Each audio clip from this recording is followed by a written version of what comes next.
Hello everyone, welcome to my channel. If it's your first time joining, welcome and thank you. If you are a previous subscriber or you are coming from a previous video you have viewed on my channel, welcome back. In today's video, I'm going to be continuing on with the construction of the chandelier quilt. In our previous video, we talked about the fabric requirements and the cutting of the fabric, and that's all here. And we've got our border strips here as well, or our binding strips, excuse me. And this quilt comes together really quickly. I did not realize how quickly this quilt was, and I've always procrastinated about making a chandelier quilt.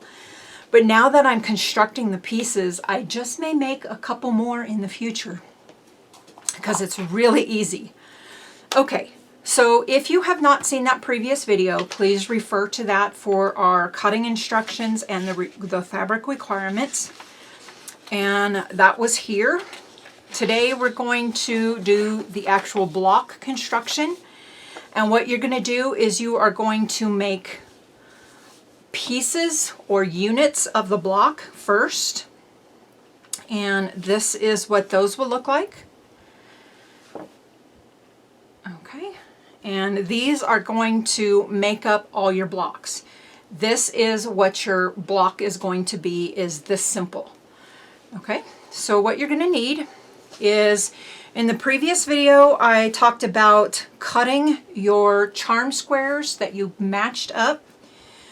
And you're going to take a 5-inch charm square, two 2.5 inch by 2.5 inch squares. Set that aside. Then you're going to take two 5-inch by 2.5 inch rectangles, two 7-inch by 2.5 inch rectangles, and these two are like stuck together. Come on, come apart. And right there. And that is all you are going to need to construct your square. I am going to set these ones aside. Your first step is you are going to take your 5-inch square and one of your 5-inch by 2.5 inch rectangles. Line that right up. And you're going to take that to the machine and a 1/4 inch seam down the side. I have my machine set up with a 1/4 inch sewing foot, and it has the guide down the side of it. I hope you can see that okay. It's got that little bar here, and that's your seam guide. As long as you butt your fabric up against that edge, you will have a nice 1/4 inch seam. You don't want to push against it. You're just going to lightly line up your fabric with that edge. Okay, so I have my machine set to a straight stitch, and I have my stitch length set at 2.0, and we are going to take this right over to the machine. And I'm going to hold my thread tail. If you have a thread tail, make sure you hold that so you don't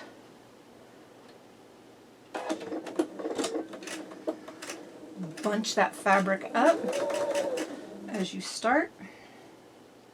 Make sure that's lined up.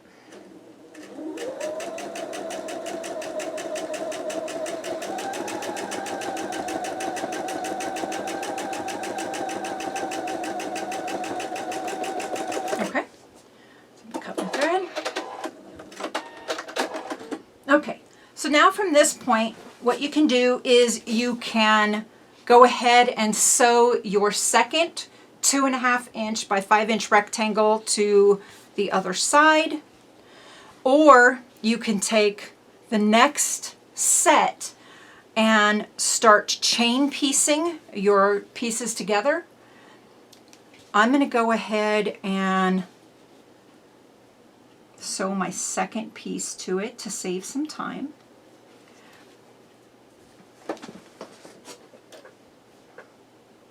And since I used my automatic thread cutter, I don't have to hold my thread again. Just start sewing. That is a great thing about having a machine that has that automatic thread cutter. You don't have to worry about leaving a long thread tail that you'd have to hold on to. Okay, so then you're going to open that up and you have your piece like this. And what you're going to do, I just turned on another light over here to the side, is you are going to make sure you press your seams to the inside of the 5-inch square. So you're going to flip it over, and I'm not going to be using an iron. I'm going to be using my seam roller. If you are familiar with my channel, you'll know about Luna the Crafty Kitty, and that she likes to come up on my table when I am working. And I was using this small iron, and it got so hot that I've even come close to burning myself several times, and I was really leery of using Luna around. So I had seen other people using these, and I really wanted to try them. And I found these on Temu, and I'm not sponsored with them at all, but I just wanted to have a nice a seam roller. So to do your seams, you're going to make sure they are towards the 5-inch square, and you're just going to roll over them. Same with this one. Finger press it a little bit first and then roll it.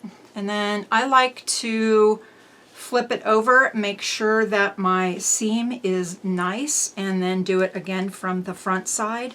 It might be a little bit overkill, but I just want to make sure that I got that seam nice. So there's our first part. Then we're going to set that aside. We're going to take one of our 7-inch rectangles with one of the 2.5-inch square. And if you're familiar with charm squares or pre-cut fabric, you will know that it's pinked on one side, and so it's got that little zigzag kind of edge to it. What I did is the first couple ones I sewn, I kind of had the pinked edge, and I didn't like it, so I'm going to make sure I'm matching my cut edges to the cut edges. And that way I just kind of like the way it laid a little bit better. And then I'm going to take that one. Let's do this one as well, so I can just quickly pick it up. And take those to the machine and sew them. And what you can do, this is where you can also chain stitch your pieces. You can put them all together and chain stitch them to save time. I will probably do it that way, but I'll do that off camera. Okay, so we're going to stitch these down as well.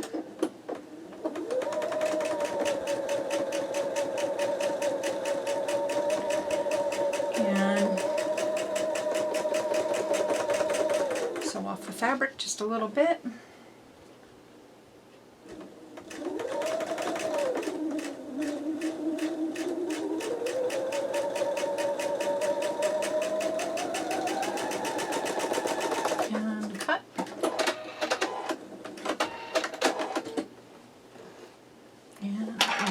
Very well. Okay, so I have chained pieced these two together, so I'm going to just clip it, and again I'm going to press the seam, but this time the directions tell me to press the seam to the 2.5-inch square. So I'm going to just go ahead and finger press and then roll it with my roller. Finger press and roll with the roller. Okay. Then what you're going to do is you are going to take one and make sure that your 2.5-inch square is at the top, and take the other one and make sure your 2.5 square is at the bottom left. And then you're just going to flip it over. Let me clip this thread. And I'm going to nest my seam. So this seam is going to the right, this seam's going to the left, and I just want to nest those together, make sure that's good. And I'm going to take this one to the machine and sew this one.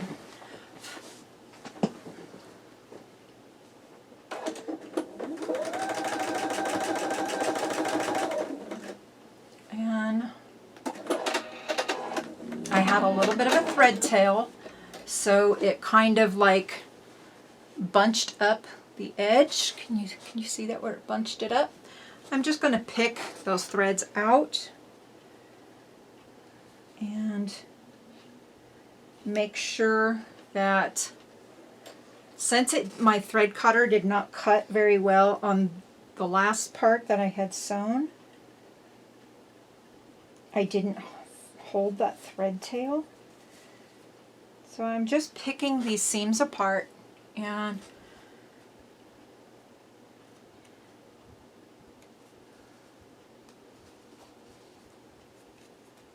I'm going to make sure that everything looks okay, that it's not really chewed up. And it doesn't look too bad. It is going to hide that in the seams, so I will not have to worry about that.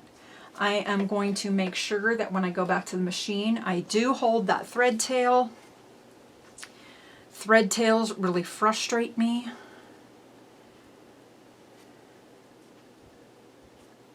I am getting back into the groove of sewing again. I was working on some projects for a family member, so I was doing some embroidery for those, and I didn't share those projects. It was just a family project that wasn't quite at liberty to share those. So, okay. So I'm going to hold that thread tail.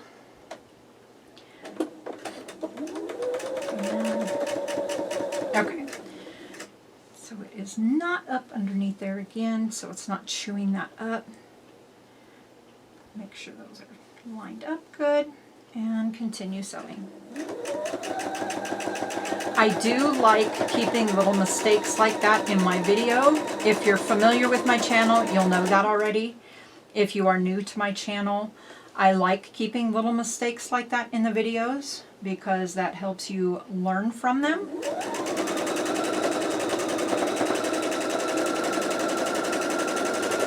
Okay.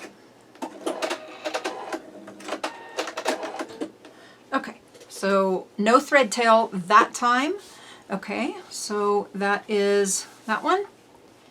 And then we're going to sew the next portion and make sure that the 2.5 inch square is to the bottom left. And again, make sure that that seam is nested.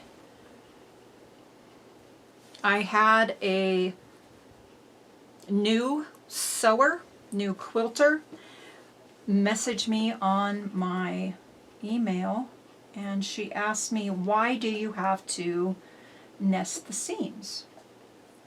And I thought that was a really good question, and I will show you in just a moment. Let me finish this particular.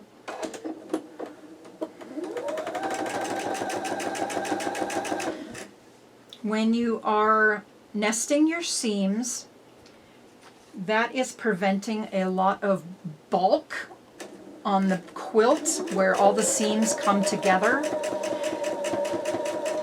You know, when we get this completed, I will show you.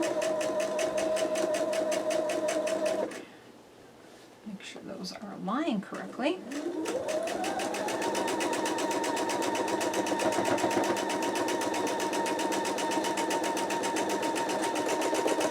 Okay.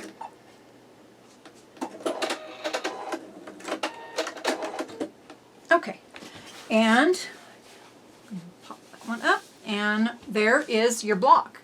That is how easy it is to make a chandelier quilt block. Okay, so what I was saying about nesting your seams is that when it tells you to press your seams in a certain direction, the method to that madness is on the back side. If you can see, This seam is going to the left, this seam is going to the right, this seam is going down. So in that portion where all these seams meet, it's laying flat. You're not going to have a lot of bulk in this area. So when your quilt is layered with the backing, the batting, and your quilt top, when you're quilting over this seam where all of these come together, you're not going to have a lot of bulk. And it's going to be less risk of your needle breaking when it goes over those seams.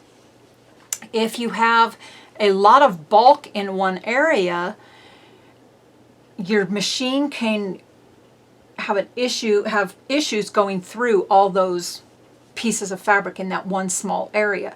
So you can risk breaking your needle and also damaging your quilt top. So that is one of the reasons, or that's the main reasons why you nest your seams. And I hope I answered that for her. I did email that to her and then provide a few pictures for her. And my friends, that is the construction of your quilt blocks. You're going to make all 41 sets into blocks just like this. And you can see now that I have 4 assembled. And you can see that on these 2, this one is a darker paisley background and this is a light blue paisley background. And you're not going to want to put these together in the quilt. You're going to want to kind of like move them around. Yeah, so that is how we are going to construct all of our quilt blocks. Your quilt block at this point should finish to 9 inches. And I have 9 inches there. When you sew your quilt blocks together, you're finished. So when these 2 are sewn together, your quilt block is going to be 8.5 inches. So you'll have like so, and then another one over here. This center quilt block will finish at 8.5 inches. Okay. If you guys have any questions, please comment down below. I will again provide the link to the SewTech 60 spool adjustable thread racks. That will be in the description box. That link will take you to Amazon, and if you purchase through that link, I will receive a small commission. Yeah, I think we are done for now. I will come back in the next video with all the blocks completed, and we will start the construction of the quilt top. I hope you guys stay tuned for that one, and we will see you all really soon. Thank you. Bye-bye. Hello, everyone. In the last segment, I was talking about getting the quilt blocks completed, and you can see here that I do have quite a few of them finished. I was starting to do the quilt block in chain piecing them. I was doing the strips, and then I was going back once I had those all done, and then putting the strips to this unit. And when I left off on the last segment, it's been about 2 days, and I ended up getting a migraine headache, so I got delayed a little bit.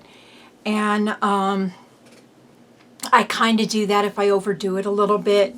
And I get seasonal migraines, and it just the last 2 days were not good days. So I did as much each day as I could before the headaches started getting a little too much, and then I would just kind of lay off. And I thought would go ahead and come in and just close this video out so you guys can get to sewing on your blocks so you know how the assembly is.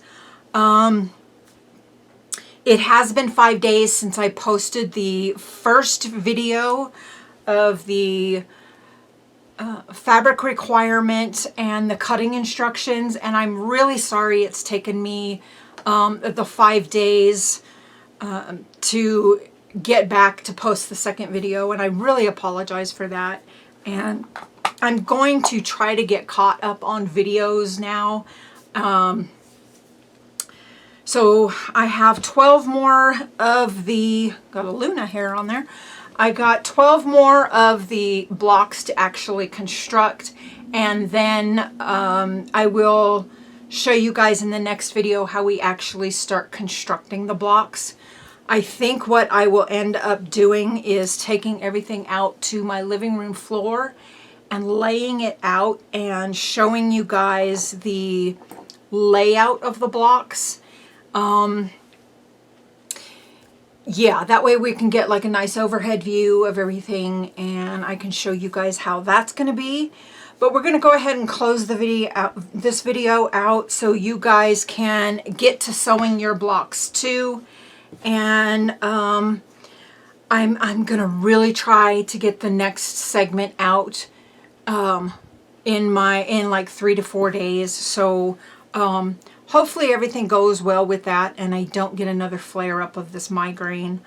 I wanted to go ahead and come in and let you guys know what was going on. So I'm very sorry for the delay, and we will see you guys all in the next video where we start constructing the quilt top.